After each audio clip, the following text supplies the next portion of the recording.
সে ছিটে ফোটা বৃষ্টি হয়েছে, মানে উঠোন ভেজানো বৃষ্টি যেটা বলি আমরা। এই যে লেবু দেখো, তিনটে এখনো ভালো আছে। হ্যাঁ, এটা ভালো আছে, বড়।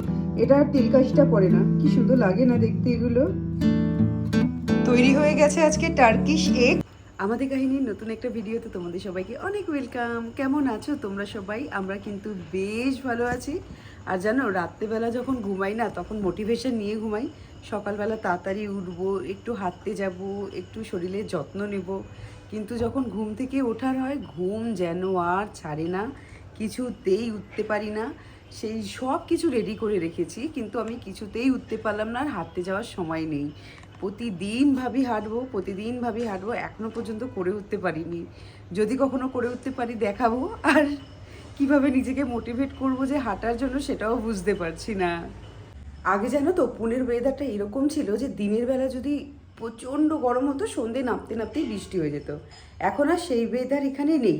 এখন সারাদিন ধরেই গরম থাকে, রাত্রেবেলা একটু ঠান্ডা থাকে, হালকা ঠান্ডা থাকে দিনের তুলনায়। আর কালকে কিষানগঞ্জে বৃষ্টি হয়েছে সন্ধ্যের দিকে নাকি। সে ছিটে ফোটা বৃষ্টি হয়েছে, মানে উঠোন ভেজানো বৃষ্টি যেটা বলি আমরা। সেই বৃষ্টিতে গরম বাড়িয়েছে, ঠান্ডার কিচ্ছু হয়নি, আরও বেশি অস্বস্তিকর গরম।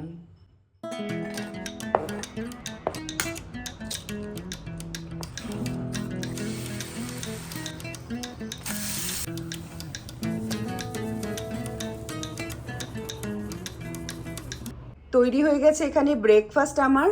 অভিক এখনো ওঠেনি, ও উঠলে ওরটা বানিয়ে দেব। আর এই ব্রেকফাস্টটা নিয়ে একটা স্টোরি শোনো। এই যে রান্নাটা বানিয়েছি, এটার নাম ঝামেলা ঝঞ্ঝাট।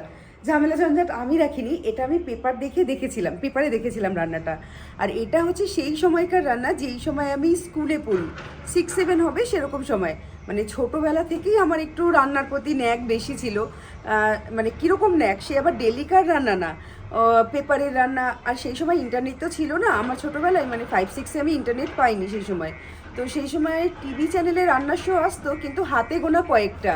আর আমরা লিখে লিখে রাখতাম। ডায়েরি আছে আমার কাছে, এখনও ডায়েরি আছে। সেই ডায়েরিতে আমার লেখা লেখা অনেক রেসিপি আছে, মাঝে মাঝে করবো, দেখাবো ফোনে। তো সেই সময়কেই পেপার থেকে বানানো একটা রেসিপি এটা। তো এই রেসিপিটার নাম ছিল ঝামেলা ঝঞ্ঝাট। আমরা মানে আমি, মা, আমার দিদি, এরকম সবাই বাড়িতে এটা খুব বানাতাম আগে। তো হঠাৎ করে কালকে মাকে ফোন করে বললাম, মা রেসিপিটা বলো তো। তো যেরকম রেসিপিটা ছিল সেরকম আজকে বানাইনি, একটু তাড়াহুড়োর জন্য, মানে একটু ফাঁকিবাজি করে বানিয়েছি। অন্য কোনো দিন তোমাদের সাথে রেসিপিটা শেয়ার করব। আর এত ভালো হয় না এটা খেতে, চটজলদি ব্রেকফাস্ট হিসাবে হয়ে যায়, টেস্টিও খুব। এবার সানডে মার্কেট যখন গেলাম না, দেখি প্রচুর পরিমাণে মাছ মেলান বিক্রি হচ্ছে। আর এই মাছ মেলানটা 10 টাকা নিয়েছে, সেই হিসেবে কিনে নিয়ে চলে এসেছি আমরা। মেলান শুধু শুধু অভিকও খায় না, আমারও খুব একটা পছন্দ না মাছ মেলান। মানে বাঙ্গি ফুটি টাইপের টেস্ট, কেমন যেন লাগে একটা খেতে। তো আগের বার মাছ মেলান দিয়ে খুব ভালো একটা ড্রিঙ্ক বানিয়েছিলাম, আগের বার যখন সিজে নিয়েছিলাম। তো সেটা খুব ভালো খেতে হয়েছিল, ভেবেছি সেটার জন্যই মানে সেটা ভেবেই কিনে আনা হয়েছে। কিন্তু হঠাৎই দেখি বাড়িতে এই ক্রিমটা ছিল। মানে এটা তোমার ডাল মাখনি বা অন্য কিছু ক্রিমের জিনিস করলে না, ক্রিম দিয়ে করলে খুব ভালো হয়। সেজন্য ডিমার্ট থেকে নিয়ে এসেছিলাম। আর বেশ কিছু ফল জমিয়েছি। এই ফলগুলো জমিয়েছিলাম কাস্টার্ড বানাবো বলে। তো আজকে আর কাস্টার্ড না, আজকে তোমাদের সাথে এই ক্রিম ফুটের রেসিপি শেয়ার করব। ফ্রেশ ক্রিম দিয়ে, সমস্ত রকম ফল দিয়ে। তো আমি এখানে যা যা ফল পেয়েছি নিয়েছি। আম, মাসমেলান, আপেল, ডালিম, স্ট্রবেরি আর আঙুর, এ কটা ফল পেয়েছি আমি। তো এই ফলটুকু দিয়েই আমি বানাবো, বানিয়ে খেয়ে বলবো কেমন হয়েছে। এর আগে আমি খেয়েছি ক্রিম ফুড, কিন্তু এর আগে শুধু এই মাছ মেলান দিয়ে একটা রেস্টুরেন্টে খেয়েছিলাম। এইটুকু কন্টেনারে বিক্রি হচ্ছিল 50 টাকা করে। খেতে দারুণ লেগেছিল, সেই সময়ই জানতাম ক্রিম ফুডের রেসিপিটা। তো আজকে নানান রকম ফল দিয়ে বানিয়ে দেখি কেমন হয় খেতে।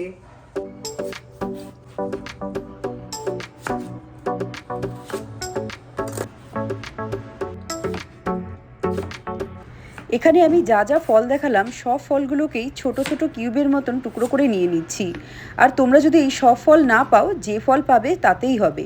এখানে ডালিমটা ছাড়িয়ে নিচ্ছি, আঙুরগুলো টুকরো করে নিয়েছি, আর আপেলগুলো ছোট ছোট করে টুকরো করে নিয়েছি। এই যে আমার সব ফল কাটা হয়ে গেছে। এবার একটা বাটিতে ক্রিমটা ঢেলে নিচ্ছি। পুরোটা ঢাললাম না, একটু রেখে দিলাম, পরের দিন একটু ডাল মাখনি বানাবো বলে। এবার এই ক্রিমে দিয়ে দিচ্ছি চিনি গুঁড়ো, দিচ্ছি লবণ, গোলমরিচ গুঁড়ো আর অল্প চাট মশলা। সব কিছু ভালো করে মিশিয়ে নেব। চিনিটা কিন্তু গুঁড়ো করেই দেবে, নাহলে মিশবে না। এবার এর মধ্যে সব ফলগুলো দিয়ে দেব। ফলের পরিমাণটা বেশি হয়েছে দেখে আমি আর সবটা দিচ্ছি না, যতটা প্রয়োজন মনে হচ্ছে ততটাই দিয়ে ভালো করে মিশিয়ে নিচ্ছি। মিশিয়ে এবার একটা ক্লিন র্যাপ দিয়ে ওপরে ঢেকে ফ্রিজে 2 থেকে 3 ঘন্টা ঠান্ডা হতে দেব। এটা কিন্তু ঠান্ডা করে খেলেই বেশি ভালো লাগবে, গরম গরম অতটা ভালো লাগে না খেতে। এত গরম পড়েছে পুনেতে, খালি ঠান্ডা জল আর কোল্ড ড্রিঙ্কস খেতে ইচ্ছে করছে, এই পরিমাণে গরম। রান্নাঘরে ঢুকতে ইচ্ছে করছে না, আর রান্নাঘরে আজকে এত বারবার করে কারেন্ট যাচ্ছে না, মানে ঢুকলেই পুরো ঘেমে টপ টপ করে জল পড়ছে। সকালে একবার চান করেছি, এখন আবার খেয়ে দিয়ে উঠে চান করতে হবে। আর এত গরমের জন্য আমাদের দেখো আমরা পর্দাগুলো সব সময় দিয়ে রাখি, এই পরিমাণে রোদ্রের তাপ আসে। ঘুম থেকে উঠেই বেডরুমের পর্দাগুলো দেয়া থাকে, সূর্য ডুববে তারপরে আমাদের পর্দাগুলো খোলা হয়, তার আগে আর খুলি না। আর এই গরম হলেও রান্না করেছি, রান্না করা হয়ে গেছে, খাবো। আর আরেকটা জিনিস, আমার না গন্ধ লেবুগুলো এখনও আছে। বাড়ি থেকে যে গন্ধরাজ লেবুগুলো এনেছিলাম সেই লেবুগুলো এখনও 3টে বেঁচে আছে, দেখাচ্ছি দাঁড়াও। এই যে লেবু দেখো, 3টে এখনও ভালো আছে। হ্যাঁ, এটা ভালো আছে, বরফ পড়ে গেছে। এই 3টেই এখন লাস্ট বেঁচেছে এতগুলোর মধ্যে। আর এই গন্ধ লেবু দিয়ে খাবো বলে বানিয়ে নিয়েছি মুগ ডাল। মুগ ডাল দিয়ে গন্ধ লেবু বেশ ভালো লাগে, মটরশুঁটি, একটু বাদাম, নারকেল দিয়ে এখানে মুগ ডাল বানিয়েছি।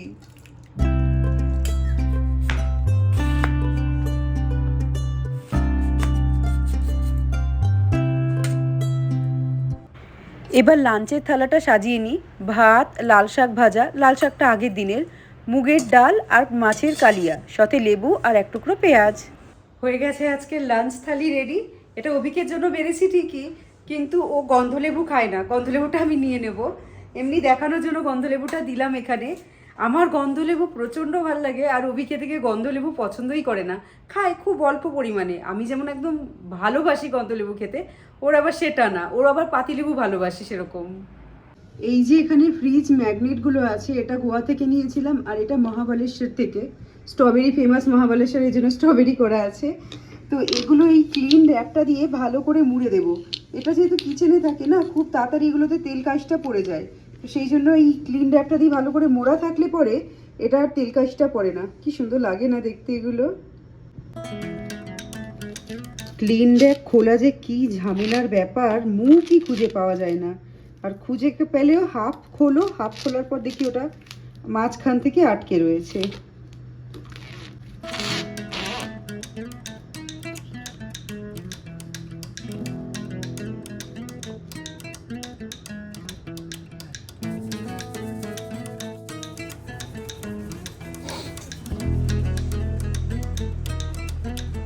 তৈরি হয়ে গেছে এই গরমে ঠান্ডা ঠান্ডা ক্রিম ফুড। তৈরি অনেকক্ষণ আগেই হয়ে গেছিল, কিন্তু এখন জাস্ট ঠান্ডা ঠান্ডা সার্ভ করে নেওয়ার পালা। দেখো কতটা ঠিক হয়ে গেছে এটা, এটা এরকম ঠিকই খেতে মজা আসে।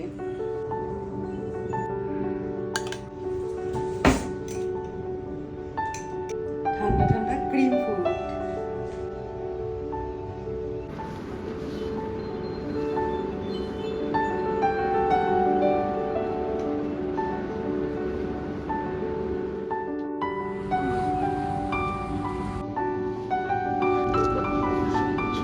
একটু বাইরে বেরিয়েছিলাম ডিম নিতে, ব্রেড নিতে, দই নিতে। এত ভালো হাওয়া আর এত শান্তি লাগছে এই হাওয়াটায়, দারুণ লাগছে। কালকে বৃহস্পতিবার বলে এখানে ফুল নিয়ে নিলাম, এত গরম ফুলগুলো সব শুকিয়ে গেছে। ওই যে অভিক গেছে এখন ডিম কিনতে।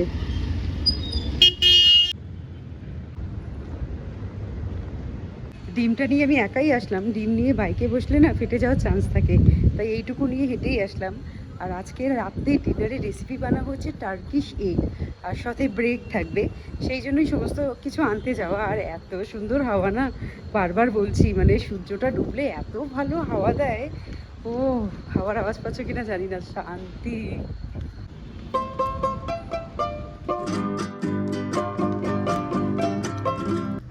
বাড়িতে ঢুকে সবার আগে টক দইটা এরকম একটা ছাঁকনির উপর রেখে দিচ্ছি, যাতে জলটা ঝরে যায়। এখানে টোস্টারে একটু বাটার দিয়ে নিচ্ছি, তার উপরে পাউরুটিগুলো রেখে টোস্ট করে নেব। এখানে রসুন আমি দুভাগে নিচ্ছি, এখানে 2 কোয়া নিয়েছি, যেটা আমি গ্রেট করে নেব ভালো করে, আর বেশ 1 মুঠো মতো রসুন নিয়েছি, এটাকে আমি চপড করে নিচ্ছি। এবার চিলি অয়েল বানানোর জন্য একটা প্যানে একটু বাটার আর সাদা তেল দিচ্ছি, তাতে দিয়ে দিচ্ছি রসুন কুচি। রসুনগুলো ভালো করে ভাজা হয়ে গেলে এর মধ্যে দিয়ে দেবো চিলি ফ্লেক্স। তারপর গ্যাস বন্ধ করে একটু কাশ্মীরি লঙ্কা গুঁড়ো দেবো, যাতে কালারটা ভালো আসে। অথেন্টিক টার্কিশ এগে কিন্তু যে চিলি অয়েলটা বানানো হয়েছে তার মধ্যে রসুন দেওয়া হয়নি। আমার যেহেতু রসুনের ফ্লেভারটা ভালো লাগে, তাই আমার মনে হলো দিয়েছি রসুনটা। এবার একটা বাটিতে গ্রেটেড রসুনটা নিয়ে নিচ্ছি, আর এর মধ্যে দিচ্ছি জল ঝরানো টক দইটা। সামান্য পরিমাণে লবণ দিয়ে খুব ভালো করে এটাকে বিট করে নেব, একদম যেন প্লেন স্মুথ একটা মিক্সচার তৈরি হয়ে যায়। এবার কড়াইতে গরম জল ফুটলে তাতে লবণ দিয়ে দেব, আর একটা বাটিতে ডিমটা ফেটিয়ে নিয়েছি। জলটা খুব ভালো করে ফুটলে এই ডিমটা দিয়ে 2 থেকে 2.5 মিনিট মতন ফুটিয়ে নেব। এবার প্লেটিংয়ের পালা। প্লেটে টক দইটা প্রথমে নিচে দিচ্ছি, তার উপরে দেব ডিমের পোচটা। আমি ডিমের পোচ এখানে দুটোই বানিয়েছি, আর ডিমের পোচ অবশ্যই দেখবে কুসুমটা যেন একটু গলা গলা থাকে, সিদ্ধ হয়ে গেলে ভালো লাগবে না। ওপরে দিয়ে দিচ্ছি চিলি অয়েল, একটু ধনেপাতা কুচি দেব, আর যে ব্রেডটা টোস্ট করে রেখেছিলাম সেই ব্রেডটা দিয়ে দেব।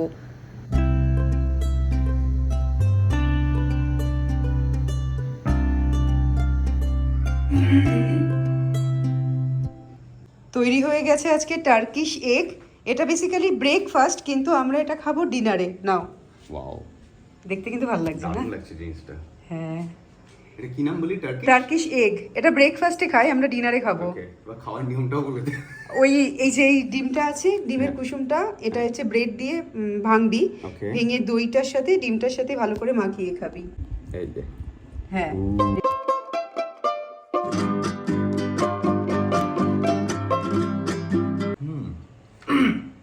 সত্যি বললে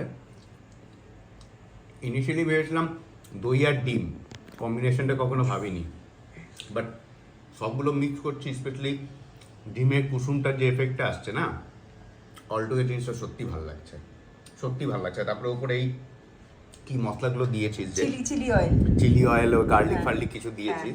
গার্লিক এটাতে ছিল না, বেসিক্যালি আমি গার্লিকটা অ্যাড করেছি। আচ্ছা, কিন্তু অ্যাড করাটা ভালো হয়েছে, কারণ ওই এসেন্সটা যে আছে না, গার্লিকের সবগুলো মিলানোর পর, আমি জানি না ইন্ডিভিজুয়ালি এরকম খালি একটা ইন্ডিভিজুয়ালি খেয়ে দেখি, সব কিছু মিলিয়ে দেওয়ার পর না এত সুন্দর একটা ফ্লেভার আসছে। কোনো ফ্লেভার হয় না খুব হাই হয়ে থাকে, মানে ওভার পাওয়ারিং। হ্যাঁ হ্যাঁ হ্যাঁ, কোনোটা ওভার পাওয়ারিং না, সবগুলো স্মুথ আর খুব ভালো জিনিসটা লাগছে। বাহ বাহ বাহ, সাকসেসফুল রেসিপি। হ্যাঁ, ভাবিনি, একটু স্কেপটিক্যাল ছিলাম যে দই আর ডিম, কিন্তু অসম, ওয়ার্থ ইট। খা, আরো ব্রেড এনে দিচ্ছি। পেহেলগাঁওতে জঙ্গি হামলার কেসটা আমরা এখন সবাই জানি, কি থেকে কি হয়ে গেল। মানে সব কি সুন্দর প্ল্যান করে গেছিল ঘুরতে, একজন কাপল তো হানিমুনেও গেছিল, ওটা সব থেকে বেশি কষ্টকর। মানে সবেই নতুন জীবন শুরু করেছিল, সেটা ওফ, নেওয়া যাচ্ছে না। খালি দেখেই যাচ্ছি, স্ক্রোল করেই যাচ্ছি, ভাল লাগছে না খালি নিউজ দেখতে দেখতে। মানে কেন যে হয় আর কিভাবে যে এটা হয়ে গেল। এত সুন্দর সবাই মজা করে আনন্দ করে ঘুরতে গেছিল, কাশ্মীরটা এত ভালো হয়ে গেছিল, মানে যেখানে যেতে আর ভয় লাগতো না, সবাই ঘুরতে যেতে পারতো। আর এত সুন্দর একটা জায়গা, এখন আর কোনো টুরিস্ট যাবে সেটা তো আমার মনে হয় না, কারণ একটা ভয়ের ব্যাপার। কাশ্মীর মানে এমনি আমাদের কাছে একটা ভয়ের ব্যাপার, তার মধ্যে এরকম একটা হামলা হঠাৎ করে, তো সত্যি কথা খুব খুব বাজে হয়েছে যেটা হয়েছে। আর জঙ্গিরা যে এটা কেন করে সেটা জঙ্গিরা নিজেরাই জানে, তাদের যে কী উদ্দেশ্য সেটা তারাই জানে। কিন্তু হ্যাঁ, যেটা হয়েছে খুব খারাপ হয়েছে।